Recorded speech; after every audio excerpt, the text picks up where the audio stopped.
नमस्कार, बहुत स्वागत। आपके साथ मैं हूं ललित प्रजापति। कैसे हैं आप सभी? और उम्मीद है कि 1 अप्रैल से भी आप अच्छे ही होंगे। 1 अप्रैल को वैसे अप्रैल फूल भी मनाने का सिलसिला, कुछ परंपराएं चलती हैं, गाने वाने भी बनते हैं इस पर। खैर, चलिए खबर पर आते हैं। क्या आप पेमेंट के लिए यूपीआई का इस्तेमाल करते हैं या इनकम टैक्स के दायरे में आते हैं? फास्टैग का इस्तेमाल करते हैं जो कार में या गाड़ियों पर लगाना ज़रूरी है? और अभी भी आप पैसे विड्रॉल करने के लिए एटीएम का इस्तेमाल करते हैं या क्रेडिट कार्ड चलाते हैं, बैंक खाते को लेकर लापरवाह हैं?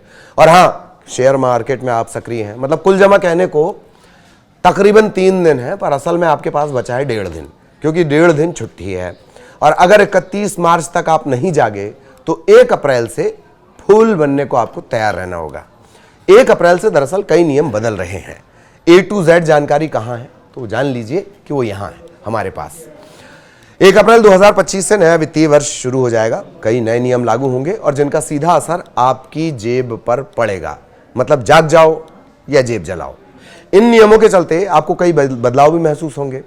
तो एक एक सिलसिलेवार हम आपको बताएंगे। एटीएम से पैसे निकालना, यूपीआई ट्रांजैक्शन करना, वो जो आप करते हैं ना, इसका स्कैन करके और फिर जो ट्रांजैक्शन होता है वो यूपीआई ट्रांजैक्शन ही है। बचत खाता, सेविंग अकाउंट, क्रेडिट कार्ड जिसका बहुत इस्तेमाल है, मेट्रो सिटी में तो बहुत ज़्यादा इस्तेमाल है। बैंकों में धोखाधड़ी रोकने के लिए, तकनीकी विकास का फ़ायदा उठाने के लिए, ग्राहकों को और ज़्यादा बेहतर सुविधाएं देने के लिए अपनी नीतियों में बैंक बदलाव कर रहे हैं। इन बदलावों से ग्राहकों के पैसे और बैंकिंग का जो उनका अनुभव है, तजुर्बा है, उससे असर पड़ेगा। तो एटीएम से पैसे निकालने के नियमों में बदलाव किया गया है। एक एक करके बताते हैं आपको। आरबीआई के दिशा निर्देशों के मुताबिक बैंकों ने एटीएम से मुफ्त निकासी की सीमा को कम कर दिया है। अब ग्राहकों को दूसरे बैंक के एटीएम से महीने में सिर्फ 3 बार ही मुफ्त में पैसे निकालने की अनुमति होगी। जैसे अगर मेरे पास किसी एक बैंक का, एसबीआई का मानिए कार्ड है, एटीएम है, एसबीआई में मेरा खाता है, लेकिन अगर मेरे घर के पास किसी भी बैंक का, वो एचडीएफसी का हो सकता है, कैनरा बैंक का हो सकता है, उसका एटीएम है, तो लिमिट तय है, मुफ्त पैसे निकालने की लिमिट तय है। और उसके बाद हर ट्रांजैक्शन पर 20 से 25 रुपए का शुल्क लग सकता है। इसका मतलब यह है कि अगर आप महीने में 3 बार से ज्यादा दूसरे बैंक के एटीएम से पैसे निकालते हैं तो आपको हर बार शुल्क देना होगा। और अब सबसे जरूरी बात, बचत खाते में मिनिमम बैलेंस रखना जरूरी होगा। यह हालांकि बार बार कहा जा रहा है, यह हर साल कहा जाता है कि मिनिमम बैलेंस मेंटेन करो, मिनिमम बैलेंस मेंटेन करो। प्राइवेट बैंक तो बहुत खतरनाक तरीके से पैसे काट लेते हैं, सरकारी बैंक थोड़ा हीला हवाली करते हैं इसमें। तो मिनिमम बैलेंस अगर मेंटेन नहीं रखा गया तो जुर्माना लग जाएगा। कई बैंक अपने मिनिमम बैलेंस के नियमों में बदलाव कर रहे हैं। अलग अलग तरह के खातों, बैंकों और शाखाओं में अब इसमें भी जो कैटेगरी है, मेट्रो ब्रांच है, अर्बन ब्रांच है, सेमी अर्बन ब्रांच है कि रूरल है, इसके लिए भी मिनिमम बैलेंस की आवश्यकता अलग अलग होगी। तो तत्काल अपने बैंक में फोन घुमा लो या फिर बैंक ही घूमकर चले आओ, सीधे सीधे नियम पता करके। धोखाधड़ी से बचने के लिए आरबीआई ने पॉजिटिव पे सिस्टम, पीपीएस भी लागू किया है। कई बैंक इस सिस्टम को लागू कर रहे हैं। इसके तहत 50,000 रुपए से ज्यादा का चेक अगर आप जारी करते हैं तो बैंक को भी चेक के बारे में इलेक्ट्रॉनिक फॉर्मेट में आपको कुछ जानकारी देनी होगी। बैंक इसे पेमेंट से पहले वेरीफाई करेगा। मतलब मैंने किसी के नाम चेक काटा है, उसने जाकर वो चेक लगाया है, उससे पहले आपको डिजिटली इलेक्ट्रॉनिक फॉर्मेट में वो जानकारियां बैंक को दे देनी है। अगर कोई गड़बड़ी पाई जाती है तो कार्रवाई भी की जाएगी। दावा यह कि चेक से होने वाली धोखाधड़ी को रोकने में इससे मदद मिलेगी। डिजिटल बैंकिंग में भी कई बदलाव हो रहे हैं। सबसे अहम है एआई, आर्टिफिशियल इंटेलिजेंस का इस्तेमाल। अभी आप सुनते हैं फलाना आपको फोन करता है, प्राइवेट बैंक में अगर आप हैं, कि मैं आपका असिस्टेंट बोल रहा हूं, आपका रिलेशनशिप मैनेजर बोल रहा हूं। अब आपको हो सकता है कि मशीनी आवाज सुनाई दे। एआई बैंकिंग असिस्टेंट ग्राहकों को पैसे का प्रबंधन करने में मदद करेंगे। डिजिटल सलाह को और बेहतर बनाया जा रहा है। मोबाइल सेवाएं बेहतर की जा रही हैं।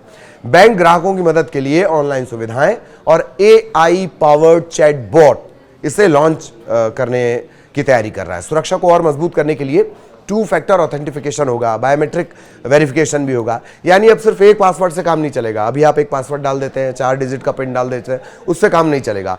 2 तरह का वो वेरिफिकेशन जल्द लागू हो सकता है, 1 अप्रैल से लागू हो सकता है कुछ बैंकों में या सारे बैंकों में।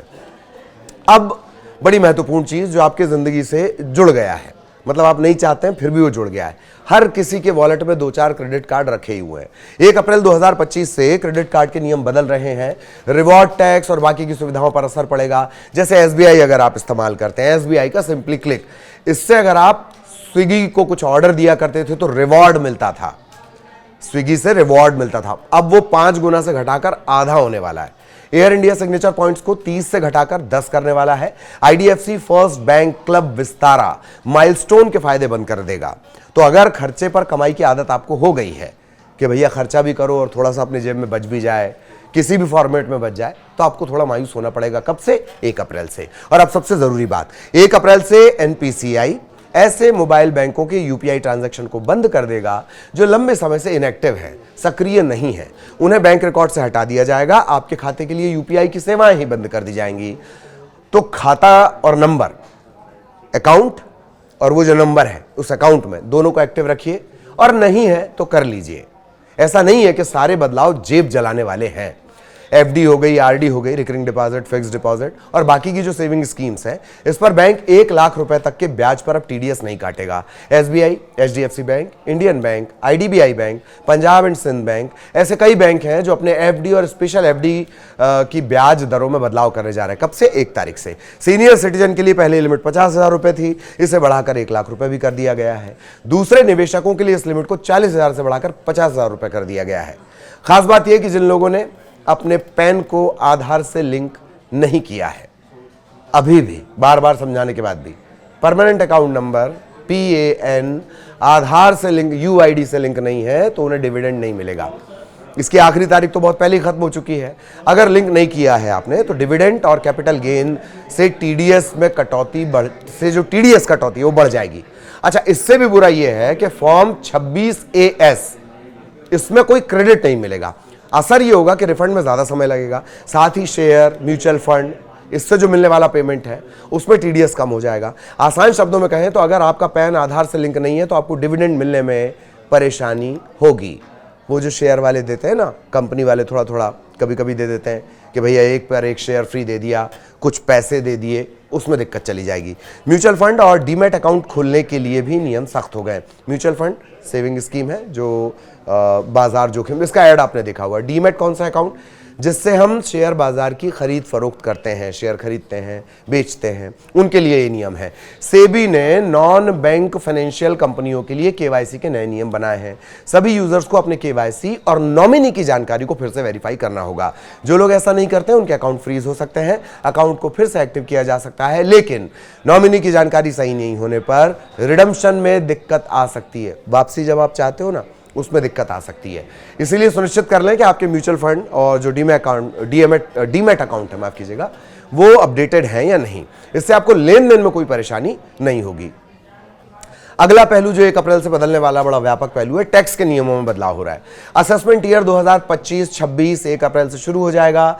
नया टैक्स सिस्टम लागू हो चुका है। पुराना सिस्टम ATC बेनिफिट्स के साथ अभी भी मौजूद है। अगर आप टैक्स भरते समय पुराने सिस्टम के बारे में नहीं बताते हैं तो अपने आप इसे न्यू टैक्स रिजीम में आप चले जाएंगे। अब 1 अप्रैल 2025 से जो लागू होना है उसमें 10 बड़े बदलाव क्या हैं। नई इनकम टैक्स स्लैब और रेट जान लीजिए। न्यू टैक्स रिजीम के तहत फाइनेंशियल ईयर 2025-26 के लिए लेटेस्ट इनकम टैक्स स्लैब और जो रेट है वो समझ लीजिए। 0 से 4 लाख रुपए तक 0, कोई टैक्स नहीं है। 4 लाख 1 रुपए से 8 लाख तक 5% टैक्स है। 8 लाख 1 रुपए से 12 लाख तक 10% टैक्स आपको देना होगा। 12 लाख 1 रुपए से 16 लाख रुपए तक 15% देना होगा। 16 लाख 1 रुपए से 20 लाख रुपए तक 20% टैक्स लगेगा। इसके बाद 20 लाख 1 रुपए से 24 लाख रुपए तक 25% लगेगा और फिर 24 लाख से ऊपर 30%। ये लास्ट स्लैब है। ओल्ड टैक्स रेजीम जिसका तस रखा गया है, बजट के दौरान भी आपने देखा। इसके अलावा सेक्शन 87A के तहत छूट में बढ़ोतरी है। 87A के तहत छूट increase exemption under section 87A, इसे 25,000 से बढ़ाकर 60,000 कर दिया गया। इसका भी ऐलान कब हुआ था? जब फरवरी में बजट आया था, फरवरी मार्च में। यह छूट सुनिश्चित करती है कि 12 लाख रुपए तक की जो सालाना इनकम हो उस पर कोई टैक्स ना हो। टीडीएस नियमों में बदलाव है। 1 अप्रैल 2025 से कई सेक्शन में टीडीएस की लिमिट बढ़ा दी गई है।